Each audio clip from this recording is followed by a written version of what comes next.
இன்னைக்கு நாம பார்க்க போறது கீதை பத்திய பத்திரிஜி விளக்கம். அது இந்த புக்கு. இது கீதையில இருந்து சில ஸ்லோகங்களை எடுத்து பத்திரிஜி அதுக்கு நம்ம தியானிகளா இருக்கிற நாமளுக்கு அதை கொஞ்சம் நம்மளுக்கு புரியுற மாதிரி ஞானத்தை அவர் சொல்லியிருப்பாரு. அதாவது ஸ்லோகத்துல ஒரு விளக்கம் இருக்கும். ஆனா பத்திரிஜி அவரு ஞானம் அடைஞ்சிட்டு அவர் ஒரு முக்தி நிலை அடைஞ்ச பிறகு அவரு கீதையை படிக்கும்போது அவருக்கு சில விளக்கங்கள்லாம் தோணியிருக்கு. ஸோ தோணியிருக்குன்னா அதுதான் சரி. அதாவது ஒவ்வொரு ஆன்மாக்கும் என்ன சொல்ல வர்றாங்க அப்படிங்கிற தியான விளக்கம் என்ன, விஞ்ஞான விளக்கம் என்ன அப்படிங்கிறத சொல்லியிருப்பாரு. அதை நம்ம கொஞ்சம் பார்ப்போம். அதுக்கு முன்னாடி அதுல ஒரு இன்ட்ரடக்ஷன் மாதிரி பகவான் ஸ்ரீ வேதவியாசர் தான் இதை எழுதியிருக்காரு. ஸ்ரீமத் பகவத்கீதையை எழுதினார். அந்த கீதையை கிருஷ்ணர் மூலமா நம்மளுக்கு சொல்லியிருக்காங்க. வேதவியாசர் மனித சமுதாயத்திற்கு இந்த கீதையில இருக்கிறத ஸ்ரீ கிருஷ்ணர் மூலமாக வழங்கியுள்ளார் அப்படின்னு இருக்கு இதுல. அதனோட அந்த கீதையோட பயணித்து அதுல என்ன சொல்லியிருக்கோ அதில் கூறியபடி நாம் நடந்து கொண்டால் நடப்பவை அனைத்தும் நன்மையே அப்படின்னு போட்டிருக்காரு. ஸோ இது ரொம்ப ஒரு முக்கியமான வார்த்தை. அதாவது இது ஒரு மத சார்பானது அப்படின்னு நம்ம நினைக்க வேணாம். இது ஃபுல்லாவே ஆன்மா சார்பானதான் சொல்லுவார் அவர். அதனால்தான் நம்மளுக்கு எடுத்து, ஏன்னா நம்ம ஃபுல்லா நம்மளோட விழிப்புணர்வு ஃபுல்லா சோல் கான்சியஸ்னஸ்க்கே தானே கொடுத்துட்டு இருக்கோம்.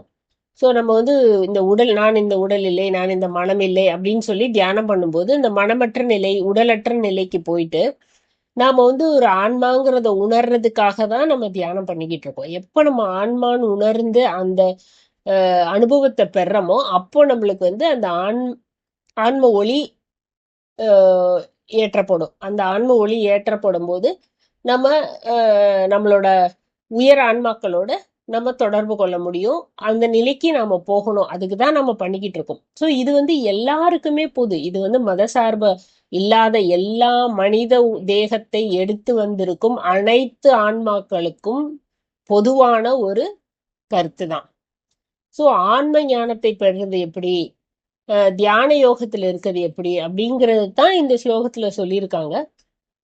அதை பத்ரிஜி நம்மளுக்கு எப்படி அதை எடுத்துக்கணும், அவர் என்ன சொல்ல வராரு அப்படின்னு கீதை கிருஷ்ணர் அர்ஜுனருக்கு சொன்ன அந்த குருஷேத்திர போர்ல இருக்க சம்பவங்களுக்காக சம்பந்தப்பட்டது மட்டும் அல்லாம அதை தவிர அதுல விஞ்ஞான விளக்கம், தியான விளக்கம்லாம் இருக்கு, ஆன்ம விளக்கம் இருக்கு அப்படிங்கிறத அவரு புரிஞ்சுக்கிட்டு அதனால அந்த புக்ல சொல்லியிருக்காரு. இப்ப நம்ம ஒரு ஸ்லோகமா படிக்கும்போது என்ன பண்ணுவோம்னா, கிருஷ்ணர் சொல்லியிருக்காரு அர்ஜுனனுக்கு என்னை சரணடை அப்படிங்கிற மாதிரிலாம். ஆனா பத்திரிஜி அதை கரெக்டா அதோட ஒவ்வொரு தனிப்பட்ட ஆன்மாக்கும் கொடுக்கப்பட்ட ஒரு ஞானம் அப்படின்னு சொல்றாரு.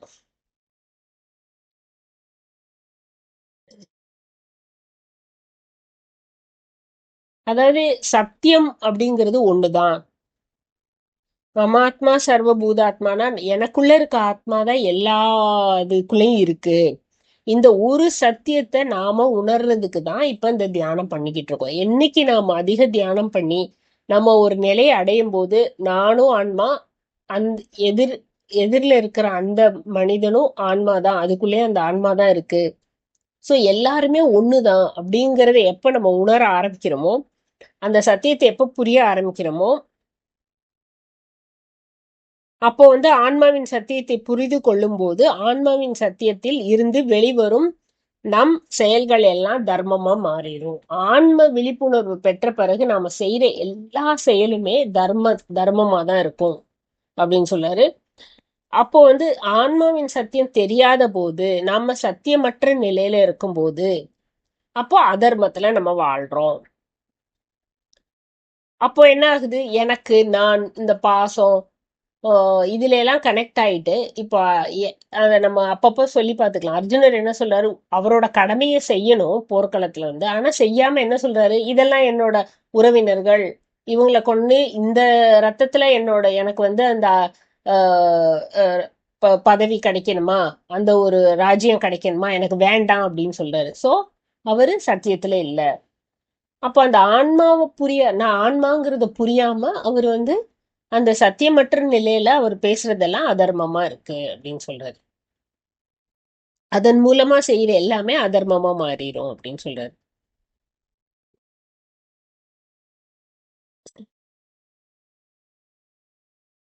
வேதவியாசர் என்ன பண்ணிருக்காருன்னா எல்லா சிருஷ்டியின் சத்தியத்தை வந்து ஒன்று திரட்டி பிரம்மசூத்திரங்கள், ஸ்ரீமத் பகவத்கீதை இந்த மாதிரி நிறைய எழுதி மக்களுக்கு அதை வச்சு வழிகாட்டுதல் மூலமா அதை படிக்கும்போது நம்ம ஆன்ம ஞானம் அடைகிறோம் அப்படின்னு சொல்றாரு. இதுல வந்து 18 அத்தியாயங்கள் இருக்கு. அதுல வந்து ஒவ்வொரு சில சில குறிப்பிட்ட ஸ்லோகங்களை மட்டும் எடுத்து நம்மளுக்கு இந்த புக்ல வந்து அதனோட விளக்கங்களை மட்டும் தெரிஞ்சுக்கலாம் அப்படின்னு சொல்லி கொடுத்துருக்காங்க இந்த இந்த புக்கு. இது வந்து பத்ரிஜி எழுதி அதை வந்து தமிழாக்கம் பண்ணியிருக்காங்கன்னு நினைக்கிறேன். ஸோ பகவத்கீதையின் விஞ்ஞான விளக்கம். அப்போ நம்ம வாழ்க்கையில நாம் எப்படிப்பட்ட ஞானத்துடன் இருக்க வேண்டும், எந்த ஞானம் நம்மளுக்கு தேவை, அந்த ஞானம் பெறதுக்காக நாம என்ன செய்ய வேண்டும், அந்த செயல்களால் நம்ம பந்தங்கள்ல சிக்காம பற்றற்ற நிலையில் இருந்து நம்ம கடமையை எப்படி செய்வது, இதுதான் மெயின். கீதையோட மெயின் சாரமே தான். நம்ம வாழ்க்கையில என்ன ஞானம் பெறணும், அந்த ஞானம் பெறதுக்கு என்ன செய்யணும், அந்த மாதிரி பெற்ற ஞானத்தை எப்படி நம்ம வாழ்க்கையில பந்தங்களற்ற நிலையில பற்றுதல் இல்லாம பற்றுதலோட சிக்காம அந்த நிலையில இருந்தே நம்மளோட கடமைகளை செய்யணும் அப்படிங்கிறது தான் இதோட மெயின் சாரம். அப்படி செய்யும் போது எது தர்மம், எது சத்தியம், எது சத்தியத்துல வாழ்றதுக்கு வேணும்னா நம்ம என்னென்ன செயல்கள் செய்ய வேண்டும், எப்படிப்பட்ட ஞானத்தை நம்ம பெறணும், இந்த மாதிரி அடிப்படை கேள்விகளுக்கு பதில் அளிக்கிற மாதிரி தான் இந்த புக்கே அமைஞ்சிருக்கு. நம்மள எல்லாத்துக்குமே தெரியும் நம்ம ஆன்மான்னு. ஆனா நம்ம ஒவ்வொரு காலையில எந்திரிச்சதுல இருந்து இரவு படுக்க போற நேரத்துல வந்து ரொம்ப சில நிமிடங்களே தியானம் பண்ணும்போது, ரொம்ப ஆழ்நிலைக்கு போகும்போதுதான் அந்த வேற ஒரு உணர்வு நிலையை நம்ம உணர்றோம். ஆனா மத்த நேரம் விழிச்சிருக்கும் போது, ஒரு செயல் செய்யும் போது நாம அந்த ஆன்ம நிலையில இருக்கிறது இல்லை. அதான் எல்லாருமே இப்ப பண்ணிக்கிட்டு இருக்கோம். கொஞ்சம் கொஞ்சமா அதுக்கு வந்து முன்னேறிக்கிட்டே போறோம். ஏன்னா தியானம் அதிகம் செய்யும் போது நம்மளுக்கு கொஞ்சம் விழிப்புணர்வு வருது. ஒரு கோபம் வரும்போதோ, பதட்டம் வரும்போதோ, ஒரு ஒரு நிகழ்வு வந்து நம்ம கையை மீறி போகும்போதோ, அப்பதான் நம்மளுக்கு வந்து புரியுது. இது வந்து நம்ம ஒன்றும் செய்ய முடியாது.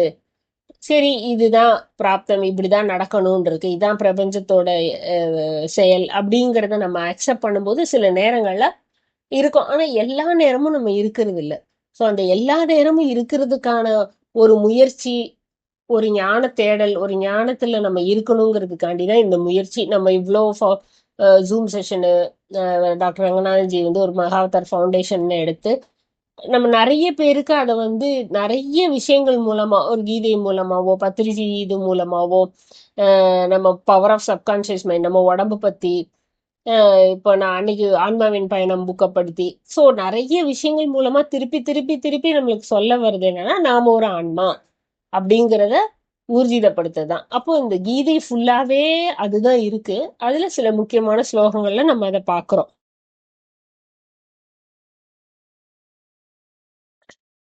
அதாவது அர்ஜுனருக்கும் கிருஷ்ணருக்கும் நடந்த அந்த உரையாடல்ல வந்து பிரம்ம வித்தை, யோக சாஸ்திரம், இதத்தான் அவர் மெயினா சொல்ல வர்றார். பிரம்மத்தை பத்தின அறிவை எடுத்துக்கிட்டோம்னா அது பிரம்ம வித்தியன வித்யா. பிரம்மத்தை பத்தின அறிவை நம்ம எடுத்துக்கிட்டோம்னா அது பிரம்ம வித்யா. அப்புறம் மனதுல தோன்ற எண்ணங்கள், இப்ப அதுதானே, அதை நிறுத்துறதுக்கு தான் நம்ம தியானம் பண்ணிட்டு இருக்கோம். எப்போ வந்து நீங்க ஒரு வேலை செய்யும் போது எண்ணமே வரல, அந்த வேலையிலே முழு கவனத்தோட இருக்கும், வேற எந்த எண்ணமும் வரல, கடந்த காலமோ எதிர்காலத்தை பத்தின எண்ணங்களே வராம நம்ம அந்த நிலைக்கு எப்ப போறோமோ அப்போ வந்து அது அந்த எண்ணமற்ற நிலையில நம்ம எண்ணத்தை வந்து ஒரு நம்மளோட விழிப்புணர்வுக்குள்ள கொண்டு வந்து செய்யற வேலையில முழு கவனத்துல இருந்து அந்த எண்ணம் இல்லாம இருக்கிற நிலைக்கு அதை கத்துக்கிட்டு அதுக்கு ஒரு பயிற்சி தான் இந்த தியானம். அது பேர் தான் யோக சாஸ்திரம். சோ பிரம்ம வித்தையும் தெரிஞ்சுக்கிட்டு பிரம்மத்தை பத்தின அறிவையும் நம்ம வளர்த்துக்கிட்டு அந்த நிலைக்கு போறதுக்காக நாம செய்யற பயிற்சி யோக சாஸ்திரமாகுது. அப்போ பகவத்கீதையில என்ன சொல்றாங்கன்னா, தியான யோகம் மூலம் நாம பிரம்ம வித்தையை அடைய வழிகாட்டுகிற ஒரு உபனிஷம் அப்படின்னு சொல்றாங்க. அதாவது நாம தியான யோகம் மூலமா பிரம்ம வித்தைய பிரம்மத்தை உணர்றதுக்கான ஒரு வழிகாட்டுதல் தான் இது கீதை. அப்போ இதுல என்ன நடக்குது, யுத்தம் செய்யற போது குருட்சேத்திர போர்ல 2 பேருக்கு போர் நடக்கும்போது படை திரண்டு இருக்கு. அப்போ அர்ஜுனர் எனக்கு இதெல்லாம் வேண்டாம், இந்த சிம்மாசனம் இப்படியெல்லாம் நடந்து எனக்கு அது தேவையில்லை, அதுக்கு நான் பிச்சை எடுத்தாவது நான் என்னை பொழைச்சுக்குவேன் அப்படிங்கிற ஒரு நிலைமையில அப்படி சொல்றாரு. அப்போ அந்த என்னோட உறவினர்களை கொன்று நான் அந்த பாவத்தை எடுக்கல, அதை விட நான் பிச்சை எடுத்து மிகவும் சிறந்து ஒரு இதிலே வாழ்வேன் அப்படின்னு சொல்றாரு.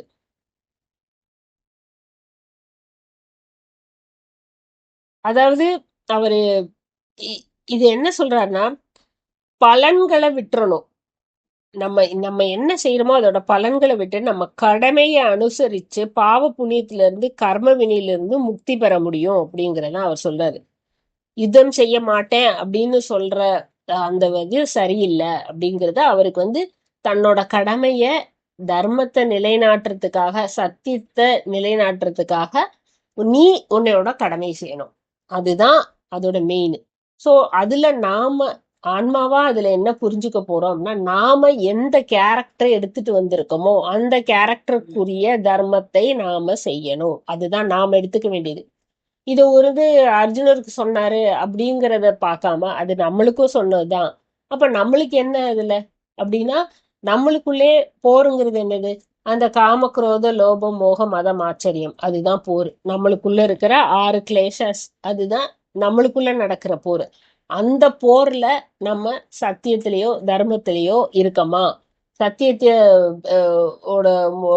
சத்தியத்தை பேஸ் பண்ண முடிவெடுக்கிறோமா, தர்மத்தை பேஸ் பண்ண முடிவெடுக்கிறோமா, அதுதான் நாம வெற்றி. அப்பதான் நம்ம கர்ம வினைகள்ல இருந்து வெளியில வர முடியும்.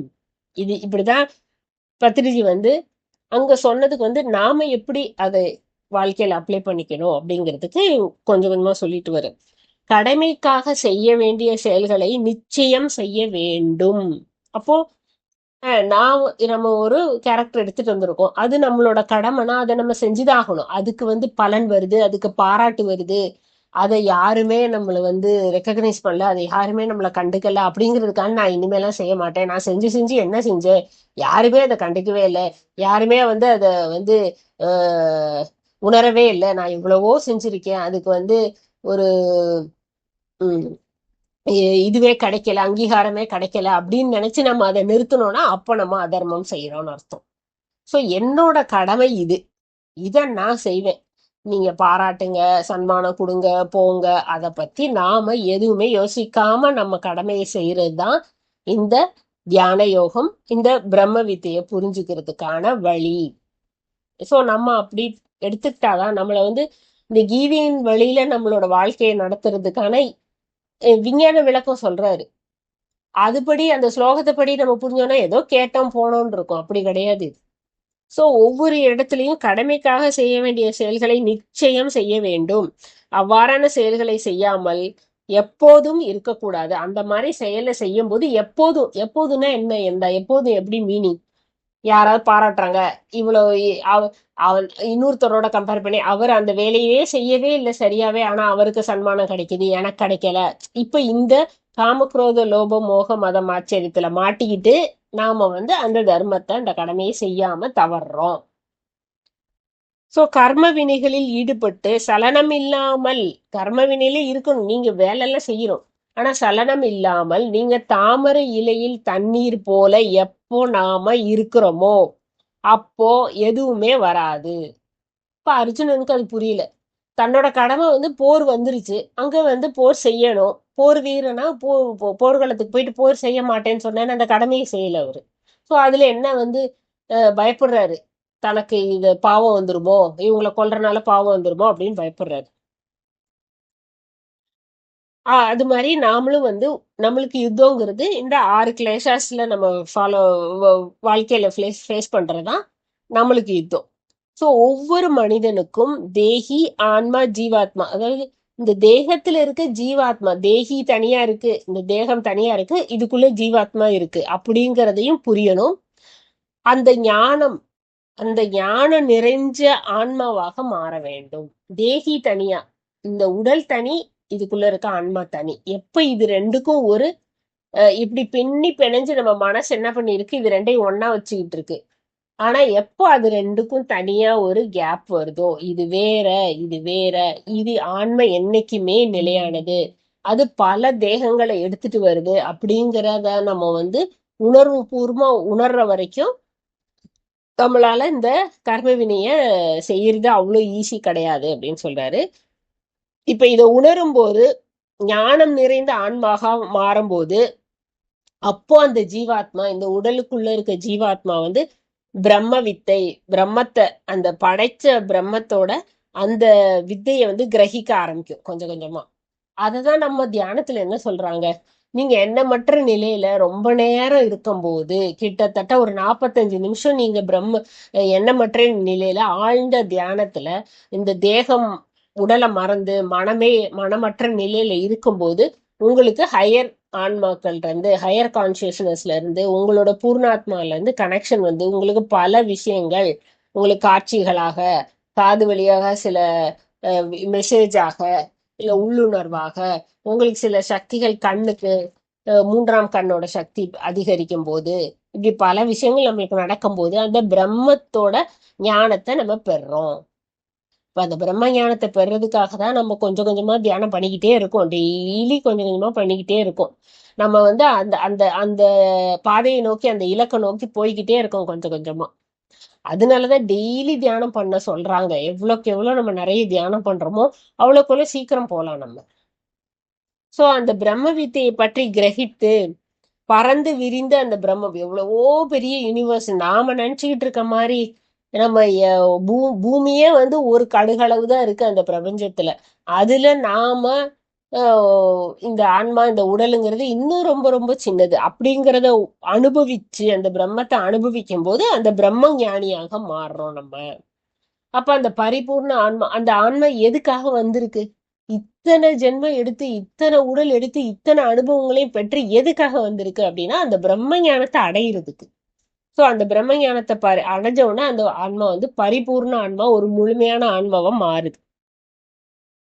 அப்படி வந்து அதை வந்து அப்படியே முன்னேறிக்கிட்டே போறதுதான் இந்த கீதையில வந்து ஒவ்வொரு ஸ்லோகத்திலையும் விவரிச்சுக்கிட்டே வராங்க. அதுல இந்த பிரம்ம வித்தைய வந்து, இந்த ஞான யோக சாஸ்திரத்தை பெறதுக்கு வேணும்னா நம்ம என்ன செய்ய வேண்டும், இந்த ஞானத்தை பெற வேணும். அப்போ அதை எப்படி விரிவாக வேதவியாசர் வந்து கிருஷ்ணர் மூலமா நம்மளுக்கு சொல்றாரு அப்படின்னா, இந்த பிரம்ம வித்தியை பெறணும், நான் என்ன செய்ய வேண்டும், தியான யோகம் பண்ணணும், அதை எப்படி பண்ணணும் அப்படிங்கிறத இந்த கீதையில சொல்றாங்க.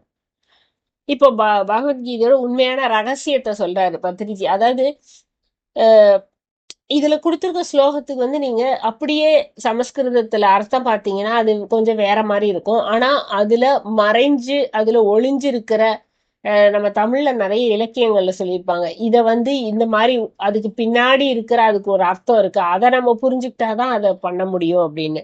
சிலேடை அப்படின்னு சொல்லுவாங்க. அதாவது இப்படி சொல்லுவாங்க, ஆனா அதுக்குள்ள உள்ளர்த்தம் ஒண்ணு இருக்கும். இப்ப அதோட ரகசியத்தை பத்திரிச்சு என்ன சொல்றாருன்னா, பகவத்கீதையின் ரகசியம் அப்படிங்கிற ஒரு டாபிக்ல சொல்றாரு,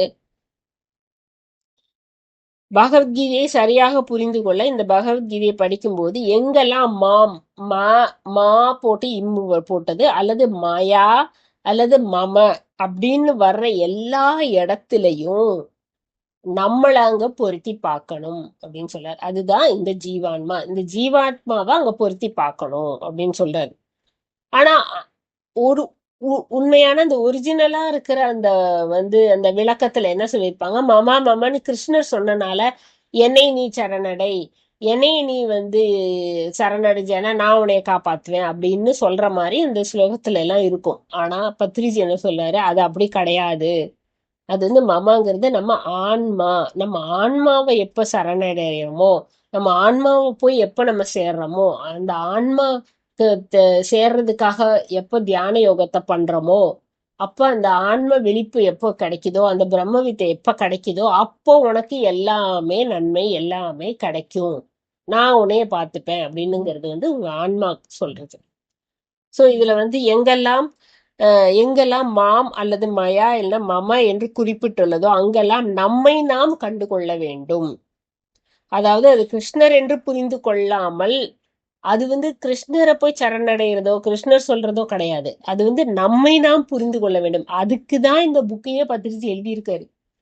நாம வந்து ஸ்லோகத்தை படிக்கும் போது என்னை சரணடைனா கிருஷ்ணரை சரணடையணும்னு நினைச்சிட்டு இருக்கோம். அது கிடையாது அப்படிங்கிறத ஃபர்ஸ்ட் 3 பேஜ்லயே சொல்லிட்டாரு அவர். அகம்னு குறிப்பிட்ட இடத்துலதான் கிருஷ்ணர் அல்லது வேதவியாசரை நம்ம புரிஞ்சுக்கணும். எங்கெல்லாம் அகம்னு வருதோ அங்க வந்து அது கிருஷ்ணரை சொல்றாங்க. அது வந்து கிருஷ்ணரை குறிக்குது, வேதவியாசரை குறிக்குது. எங்கெல்லாம் மாம், மமம், மம, மயா அப்படின்னு வருதோ அதெல்லாம் நம்மளை குறிக்குது அப்படின்னு சொல்றாரு. ஆனா வந்து எல்லாரும் மொத்த இந்த பண்டிதர்கள் அவங்க சமஸ்கிருதம் படிச்சவங்க எல்லாம் என்ன சொல்றாங்கன்னா, மம அகம் எல்லாமே கிருஷ்ணர் தான் குறிக்குது அப்படின்னு சொல்றாங்க. ஆனால் உண்மையில் உள்ள ஞானத்தை புரிந்து கொள்ள, அதுல உள்ள ஞானத்தை ஃபுல்லா சாராம்சம் நம்ம புரிஞ்சுக்கணும் அப்படின்னா, நாம வந்து இதுல இருக்கும் ஞானத்தை அர்த்தத்தை கிரகிக்க வேணும்னா இந்த ரகசியத்தை தெரிஞ்சுக்கணும் அப்படின்னு சொல்லி ஃபர்ஸ்டே சொல்லிடுறாரு. சோ அங்க வர ஒவ்வொரு வார்த்தைக்கும் நம்ம அர்த்தம் போடும்போது மமான்னு வரும்போது இந்த ஆன்மா ஆன்மா நானுங்கிறத நம்ம அங்க போட்டு போட்டு படிச்சாதான் அதோட ஃபுல் சாரம் ஃபுல் ஞானம் நம்மளுக்கு வரும் அப்படின்னு சொல்றாரு. மம என்றால் அனைத்து உயிர்களிலும் தன் ஆன்மாவை காண்பவன். மயி என்றால் தன் ஆன்மாவில் அனைத்து அதாவது எல்லா உயிர்லயும் அந்த ஆன்மா இருக்கு, என்னக்குள்ளேயும் அந்த ஆன்மா இருக்கு அப்படிங்கறத காண்றதுதான் இந்த இந்த விஷயத்த. அதை தான் நம்ம வந்து அல்டிமேட்டா என்ன சொல்றோம்னா ஒன்னஸ் அப்படிங்கிற கான்செப்டுக்கு போறோம். அந்த ஒன்னஸ்ங்கிற வார்த்தைய இந்த புரிஞ்சுக்கிறதுக்கு நாம இந்த கீதையில இருக்கிற ஞானத்தை வந்து கொஞ்சம் கொஞ்சமா ஒவ்வொரு இடத்துலயும் நம்மளுக்கு எதிரா நிக்கிற அந்த மனுஷர்களையோ இல்ல வந்து விலங்குகளையோ அதுக்குள்ளேயும் அதே ஆன்மா தான் இருக்கு அப்படிங்கிற அந்த விழிப்புணர்வு எப்போ வருதோ அப்போ வந்து இது நம்மளுக்கு புரிய ஆரம்பிச்சிடும். அதாவது சகல உயிர்களிலும் தன் ஆன்மாவையும் தன் ஆன்மாவில் சகல உயிர்களையும் காணும் ஆன்ம ஞானிக்கும் அந்த கிருஷ்ணருக்கும் வேற இடையில் வேறுபாடு இல்லை.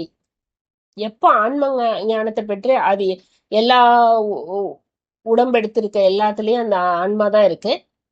அந்த கிருஷ்ணரும் அந்த எல்லா உடல்ல இருக்கிற ஆன்மாவும் ஒண்ணுதான் அப்படின்னு புரிய எப்போ வருதோ அப்போ வந்து நம்மளுக்கு அந்த ஞானம் வந்துரும், அந்த பிரம்ம ஞானம் வந்துரும். அனைத்து இப்போ ஆனா வந்து சாதாரணமா கீதையை விளக்கும் போது விளக்க உரையெல்லாம் எழுதும் போது என்ன எழுதுறாங்கன்னா, அனைத்து உயிர்களையும் நீ கிருஷ்ணரை பார், நீ கிருஷ்ணரில் அனைத்து உயிரையும் பார் அப்படின்னு சொல்றாங்க. அது அப்படி கிடையாது. எனக்குள்ளேயும் எல்லாம் இருக்காங்க, எல்லாருக்குள்ளேயும் எல்லாம் இருக்கு அப்படிங்கிறத, எல்லாருக்குள்ளேயும் நானு தான் இருக்கேன் அப்படிங்கறது அந்த ஒன்னஸ்க்கு போறதுதான். டுவாலிட்டி சங்கரர் சொன்ன மாதிரி அத்வைத்தம் கிடையாது, துவைத்தம். ரெண்டு டுவாலிட்டியே கிடையாது, ரெண்டே கிடையாது. உடல் தான் வேற, வெளியில இருக்க தெரியிற அந்த உடல் அமைப்புகள் தான் வேற. ஆனா உள்ள இருக்கிற அந்த ஆன்மா வந்து ஒண்ணுதான் எல்லாருக்குமே. அது வந்து ஒவ்வொரு நிலையில விரிவடைஞ்சிருக்கு, ஞானத்தை பெற்றிருக்கு, அவ்வளவுதான். மத்தபடி அதோட சுயம்ங்கிற அந்த ஆன்மா வந்து ஒண்ணுதான் எல்லாருக்கும்.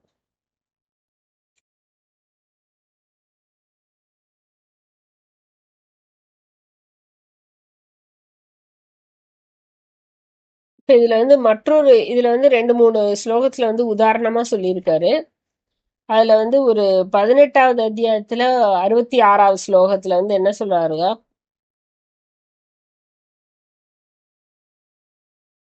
அனைத்து அதாவது அந்த ஸ்லோகத்துல இருக்க சாதாரண விளக்கம் அப்படின்னா, அனைத்து தர்மங்களையும் விட்டுவிட்டு என்னை நீனா கிருஷ்ணரை சரணடைந்து விட்டால் உன்னை நான், அதாவது கிருஷ்ணர் வந்து சகல பாவங்களிலிருந்தும் விடுதலை பெறச் செய்வேன்.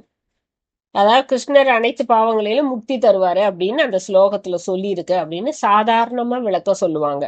ஆனா இந்த தியான விளக்கத்தைப்படி எப்படி இருக்கும் அப்படின்னா, தன்னுடைய வெளி தர்மங்களை கொஞ்சம் ஒதுக்கி வைத்து, வெளியில செய்ய வேண்டிய தர்மங்களை ஒதுக்கி வச்சு அந்த நான் எனக்குள்ள இருக்கிற அந்த ஜீவாத்மாக்கு எப்ப நான் சரணடைகிறேனோ, எண்ணங்களற்ற நிலையில் தியானத்துல இருக்கேனோ, அந்த ஆன்ம சக்தி நம்மளுக்கு அனைத்து பாவங்களிலிருந்தும் நம்மை மேம்படுத்த அதே அந்த அகம் அந்த சுயம் வந்து நம்மளுக்கு உதவி செய்யும் அப்படின்னு சொல்ல. எப்ப நான் வந்து எண்ணமற்ற நிலையில என்னோட ஆன்மாக்கு நான் சரணடைகிறேனோ, நான்கிறது நம்ம இந்த உடலையோ மனசையோ நினைச்சிட்டு இருக்கோம். இப்ப மனசு போன போக்குலதான் ஃபுல்லா போய்கிட்டு இருக்கோம். அது வந்து ஆன்மா பக்கம் எப்ப திரும்பி அந்த ஆன்மா என்ன வழி நடத்துதோ அதுபடி எப்ப நம்ம நடக்க ஆரம்பிக்கிறோமோ, அதுக்கு சரணாகதி எப்ப ஆகுறோமோ, அப்ப வந்து எல்லா பாவங்களிலும் எல்லா கர்மாவுக்குள்ள இருந்து அந்த ஆன்மா நம்மள விடுதலை செய்யும். ஸோ இதுதான் வந்து இந்த நார்மலா கீதையில சொல்ற விளக்கத்துக்கும் பத்ரிஜி சொன்ன விளக்கத்துக்கும் உள்ள ஒரு இன்னும் கொஞ்சம் அதிகமா புரிதல் வரும். நம்ம வந்து கிருஷ்ணர் சரணடையணும்னு சொல்லிட்டு அது ஒரு அவர் ஒரு கடவுளா வச்சு கும்பிடுறது வந்து அது ஒரு நிலை. ஆனா அதையும் தாண்டி இப்போ எனக்குள்ளேயும் அந்த பிரம்மம் இருக்கு அப்படிங்கிறத உணர்ற நிலையை வந்து நீ இப்படி இருந்தா பண்ண முடியும் அப்படின்னு சில வழிகள் சொல்லியிருக்காங்க. அதை வந்து பத்ரிஜி நம்மளுக்கு தியானம் இவ்வளோ பண்ணிக்கிட்டு இருக்க நம்மளுக்கு வந்து அழகா எடுத்து சொல்றாரு. இன்னொரு ஸ்லோகத்துல வந்து 9வது அத்தியாயம் 34வது ஸ்லோகத்துல வந்து ஆன்மாவில் மனதை நிலை நிறுத்த வேண்டும், ஆன்மாவின் பக்தனாக மாற, ஆன்மாக்கு நம்ம சரணடையணும், அதுக்கு பக்தனா மாற வேணும், அந்த ஆன்மாவை பூஜிக்க வேணும், நம்ம ஆன்மாவை வணங்க வேண்டும். இப்படி ஆன்மாவில் நிறுத்தினால் நாம வந்து ஆன்மாவை வந்து எல்லாமே நம்ம பாவங்களை சரி செய்யும், இதுவே சரியான பொருள் அப்படின்னு சொல்றாரு. அதுக்கு பதிலா வந்து என்னை நீ சரணடைனா கிருஷ்ணர் சொல்றாரு, கிருஷ்ணரை சரணடை சொல்றாரு, கிருஷ்ணரை பூஜிக்க சொல்றாங்க, கிருஷ்ணருக்கு பக்தனாக சொல்றாங்க அப்படின்னு நினைச்சுக்கிட்டு நாம வந்து அந்த பக்தி மார்க்கத்திலேயே போயிட்டு இருக்கோம், இன்னொரு டியூயாலிட்டியை புடிச்சுக்கிட்டே இருக்கோம், அது கிடையாது அப்படின்னு சொல்றாரு பத்திரிஜி.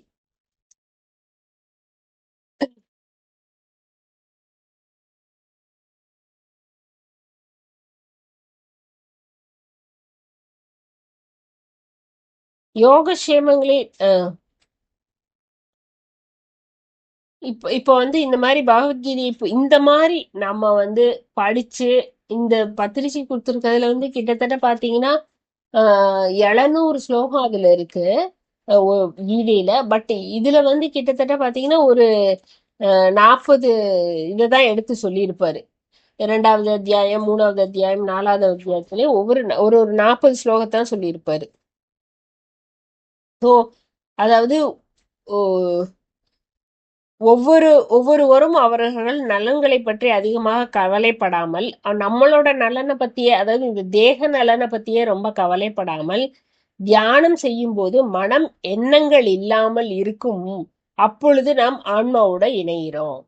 அப்ப இப்போ நம்ம கண்ணை மூடி உட்காரும் போது என்ன நடக்குது, தாட்டா வருதுன்னு சொல்றோம். அப்ப என்ன நடக்குது அங்க அப்படின்னா, நம்மளோட நலனை பத்தி நினைக்கிற அந்த உடலோட நலனை பத்தி ரொம்ப நினைக்கிறனாலதான் நம்மளுக்கு அந்த எண்ணங்களே வந்துகிட்டு இருக்கு.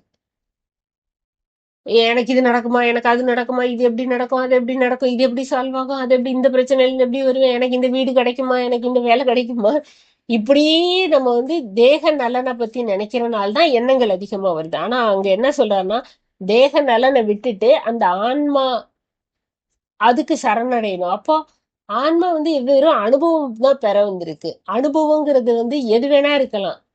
அது பாஸும் ஆகலாம், ஃபெயிலும் ஆகலாம், வெற்றியும் பெறலாம், தோல்வியும் பெறலாம். அது ஒரு அனுபவம். வெற்றி தோல்விங்கிறது நாம கொடுத்த வார்த்தை அதுக்கு. அது வந்து அந்த 2 வெற்றி தோல்விங்கிற வார்த்தை எடுத்துட்டோம்னா வெறும் அனுபவம் தான் அதுக்கு. ஸோ அந்த அனுபவத்தை பெறும்போது அதுக்கு ஒரு ஞானம் வருது. என்னது இதெல்லாம் நம்மளுக்கு பல தேகங்கள் எடுத்திருக்கோம். இதுல இந்த ஒரு உடல்ல ஒரு அனுபவத்தை பெறதுக்காக வந்திருக்கோம் அப்படிங்கிற ஒரு நிதானம் வந்துரும், ஒரு தெளிவு வந்துரும். இந்த மாதிரி நம்ம பகவத்கீதையை புரிஞ்சுக்கிட்டோம் அப்படின்னா அந்த 700 ஸ்லோகங்கள் ஒரே ஆன்ம ஞானம் நம்மளுக்கு கண்டிப்பா வரும். ஒரே மாதிரி தியான சாதனை. இப்போ நாம என்ன பண்ணிக்கிட்டு இருக்கோம்? தியானம் பண்றோம் டெய்லி. 1 மணி நேரம் உட்கார்றோம். அதுல என்ன சொல்றோம்? ரொம்ப நேரம் எண்ணங்கள் தான் வந்துகிட்டு இருக்கு. ரொம்ப கொஞ்ச நேரம் தான் நம்மளால தியானத்துல உட்கார முடியுது அப்படின்னு சொல்றோம். அப்ப இந்த கீதையில சொல்றத நம்ம கொஞ்சம் ஃபாலோ பண்ணி புரிஞ்சுக்கிட்டோம் அப்படின்னா நம்மளோட தியான சாதனை நல்லா இருக்கும். அப்போ ஈஸியா அந்த பிரம்ம ஞானத்தை நம்ம அடைய முடியும். அப்படிங்கறதான் அப்படிங்கிறதுக்கு வழிகாட்டுதல் தான் இந்த கீதையே மெயினா. சோ அதை நம்ம எப்படி புரிஞ்சுக்கணும், கரெக்டா எப்படி புரிஞ்சுக்கணும் அப்படிங்கிறது தான் பத்திரிஜியோட விளக்கம். இந்த ஆன்ம ஞானம், தியான சாதனை இதோட முக்கியத்துவத்தை இந்த ஸ்லோகங்கள்ல இருந்து நம்மளுக்கு தெளிவுபடுத்துறதுக்காக அவர் சொல்லியிருக்காரு. அனைத்து விதமான காலங்களிலும் சூழ்நிலைகளிலும் முயற்சியினாலும் சுய தியான பயிற்சியின் மூலமாகவும் அவரவர்களே மேம்படுத்திக் கொள்ள வேணும். என்ன சொல்றாரு பாருங்க. எந்த காலமா இருந்தாலும் சரி, எந்த சூழ்நிலையா இருந்தாலும் சரி, சுய முயற்சி அதானே நம்ம பண்றோம். நான் நான் உட்காந்து கண்ணை மூடி நான் தியானம் பண்ணாதான் நான் மேலே ஏற முடியும். எனக்காக எங்க வீட்டுல இருக்கவங்க யாரோ தியானம் பண்ணா ஒன்னும் நடக்காது.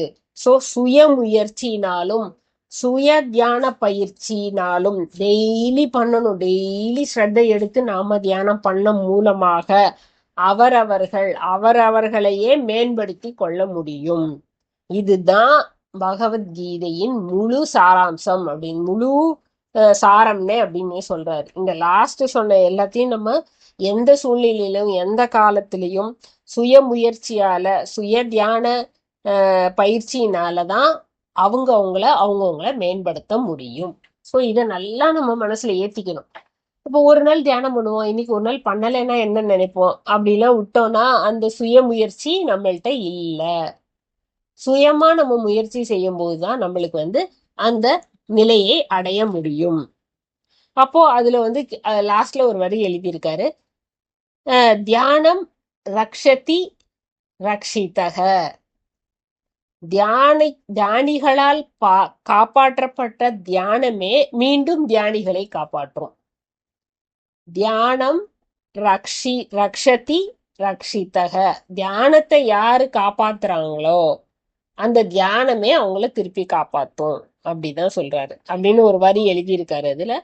சோ நாம தியானிகளா இருக்கிறதுனால இந்த பகவத்கீதையை பத்ரிஜி எழுதின இந்த புக்ஸ்ல இருக்கிற சில விளக்கங்களை நம்ம படிச்சு அதை நம்ம புரிஞ்சு அதன்படி நம்மளோட தர்மத்தை செய்யும் போது தியான சாதனம் ரொம்ப அருமையா நடக்கும். நம்ம பிரம்ம ஞானத்தையும் அடைய முடியும். அதாவது பகவத்கீதையில என்ன சொல்லுவாங்க, தியான யோகம், ஞான யோகம், கர்ம யோகம், இது மூணையும் பகவத்கீதையில ரொம்ப நிறைய சொல்லிக்கிட்டே அந்த ஸ்லோகம் ஃபுல்லா இந்த 3 யோகத்தை பத்தி தான் வருது. இந்த யோக சாஸ்திரத்துல மனிதனாகிய ஜீவாத்மா, நாம எல்லாருமே ஜீவாத்மா. நம்ம சும்மா ஆன்மான் நம்ம சும்மா ஆன்மான்னு சொல்றது கூட நம்ம சொல்லும்போது நம்மளுக்கு நல்லா நல்லா கொஞ்சம் புரியும் நம்மளுக்கு. பிரமிட் மாஸ்டர்களாக தயாரிக்கப்பட்ட ஸ்ரீமத் பகவத்கீதையை இந்த இந்த ஞானம் முழுமையா பெறணும் அப்படிங்கிறதுக்காக, இந்த சத்தியம் முழுமையா பெறணுங்கிறதுக்காக, அந்த தர்மத்தை தெரிஞ்சுக்கணும் அப்படிங்கிறதுக்காக எழுதப்பட்டதுதான் இந்த பத்ரிஜியோட விஞ்ஞான விளக்கம், தியானத்தோட விஞ்ஞான விளக்கம். அதுல நான் ஒரு ஸ்லோகம் மட்டும் சொல்றேன், அப்புறம் அடுத்த சில இதுல நம்ம பார்ப்போம். 2வது அத்தியாயம் 13வது ஸ்லோகம். அந்த ஸ்லோகத்தோட நார்மலான விளக்கம் என்னன்னு பாத்தீங்கன்னா, தேகத்தை அடைந்தவர்களுக்கு இந்த தேகத்தை நம்ம ஒரு ஆன்மா அடையுதுன்னா அதுல பிள்ளை பருவம், இளமை பருவம், முதுமை பருவம், இப்படிலாம் வரிசையா அந்த பருவம் உடல் மாறிக்கிட்டே இருக்கு. அந்த ஒவ்வொரு பருவம் மாறுறது இந்த உடலோட இயல்பு. அது நம்மளுக்கு எல்லாருக்குமே தெரியும், அது நம்மளுக்கு எல்லாத்துக்குமே புரியும். அதுபோல் மற்றொரு தேகத்தை பெறுவது கூட எவ்வளவு இயல்பானது. இதை அறிந்தவன் அதன் மீது மோகம் கொள்ள மாட்டான். இது எப்படி ஒரு உடம்பு எடுத்தோம்னா அது பிறந்ததுல இருந்து சின்ன குழந்தையா இருந்து இளமை பருவமா இருந்து பிள்ளை பருவமா இருந்து இளமை பருவம் முதுமை பருவம் இப்படி ஒவ்வொரு பருவமா அந்த உடம்பு போய்கிட்டு இருக்க மாதிரியே இந்த ஆன்ம ஞானம் என்ன, இந்த ஆன்மாவும் இது மாதிரி பல தேகத்தை பெறக்கூடியது, அதுவும் இயல்பானதுதான். இந்த ஆன்மா பல தேகத்தை எடுக்கிறது ரொம்ப இயல்பானதுதாங்கிற புரிஞ்சவங்க தான் இந்த உடல் மோகத்துல இருந்து வெளியில வர முடியும் அப்படிங்கிறது நார்மலான விளக்கம், அந்த ஸ்லோகத்தோட விளக்கம். தியான விளக்கம் என்ன சொல்றாரு அப்படின்னா, ஒரு ஆன்மா ஒரு சிசுவாக தன் பிறவியை துவங்கி அந்த குழந்தை மடியில பல மாதங்கள் தூங்கி பிள்ளை பருவத்தை அனுபவிக்கிறது, பின்னாடி இளமை பருவம், அதன் பின் முதுமை பருவம், இறுதியில் மரணம். இப்படி தேகத்தின் நிலைகள் மாறிக்கொண்டே இருக்கும். ஒரு நிலையில் இருக்கும் இந்த உருவம் மற்றொரு நிலையில் மாறுகிறது. இவ்வாறு தேகம் ஒரு நிலையிலிருந்து மற்றொரு நிலைக்கு மாறும்போது அதை அத்தனையும் மாறிவிடுகிறது. ஒரு தேகம் அதை மாறும்போது எல்லாமே மாறிடுதுல, அது நடக்கிறது கஷ்டமாயிருது, யோசிக்கிறது எல்லாமே மாறி வருது.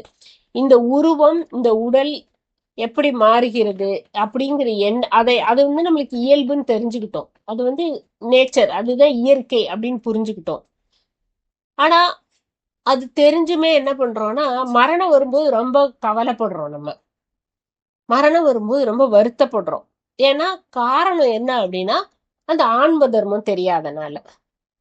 அப்ப அதை போலவே இந்த தேகத்தில் இருக்கும் ஆன்மாவும் இந்த தேகத்தில் மரணம் இந்த தேகத்தை விட்டு செல்லும் போது முக்கியமான அனுபவங்களை அந்த வாசனாஸ்களை தன்னுடன் எடுத்து சொல்லும். இந்த தேகத்திலிருந்து என்ன அனுபவங்கள்லாம் பெற்றிருக்கோ அதை ஃபுல்லா அதை எடுத்துட்டு போகும். அதை ஞானமா எடுத்துட்டு அந்த ஆன்மா போயிட்டு திருப்பியும் இன்னொரு உடலை எடுத்துட்டு பல அனுபவங்களை பெறதுக்காக மாறி மாறி மாறி எப்படி ஒரு உடம்பு மாறிக்கிட்டே மரணம் வர வரைக்கும் மாறிக்கிட்டே போற மாதிரி இந்த ஆன்மாவும் பல தேகங்கள் எடுத்து அதோட அனுபவங்களை கூட்டி கூட்டி அந்த ஆன்மாவும் மாறிக்கிட்டே தான் போகுது.